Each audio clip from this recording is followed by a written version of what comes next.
EAMCET స్ట్రెస్సా? Testonic.ai ని try చేయండి.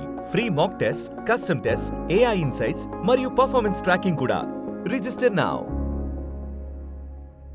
కొంతమంది ఏంటంటే ఫేమ్ కోసం వస్తారు, కొంతమంది ప్యాషన్ కోసం వస్తారు, కొంతమంది డబ్బుల కోసం. కంప్లీట్ బిజినెస్ అంటే నేను ఒక 50 లక్షలు ఇన్వెస్ట్ చేస్తానంటే నాకు కనీసం ఒక 55 లక్షలు 60 లక్షలు వస్తే ఇంకొంతమంది పిఆర్ కోసం వస్తారు, అంటే పరిచయాల కోసం.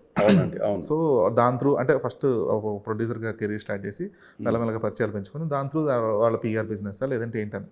సో ఇందులో మీరు మీ కేటగిరీ ఏంటి? నాకు ఒక ఫ్యాషన్ ఉందండి, ప్యాషనెట్గా ఉన్నాను నేను.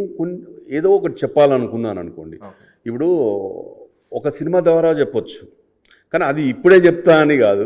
ఎందుకంటే ఫస్టే వచ్చి చెప్తే వీడు ఏదో పెద్ద నీతులు చెప్తున్నా లేదా అనుకుంటాడు. మనం ఒక ఎస్టాబ్లిష్మెంటు, మనది ఒక బ్యానరు అయినప్పుడు నాకు అంటే మనం చెప్పాలనుకున్నది ఒక ప్లాట్ఫామ్ కావాలి. ఆ ప్లాట్ఫామ్ ఏదో సినిమా అనే కావచ్చు, ఏదైనా కావచ్చు. నేను ఏదో డబ్బుల కోసము కమర్షియల్గా అయితే సినిమా అయిపోయేదండి. డబ్బుల కోసమే అంటే అయిపోయేది. ఎందుకంటే ఇంత బడ్జెట్ ఇంత పెరుగుతుంది అలా లేదు. నాకు ఒక ఫ్యాషన్ ఎందుకంటే సినిమా ఇష్టంతో ఇది ఎంత బడ్జెట్ అయినా సరే అని తీశాను.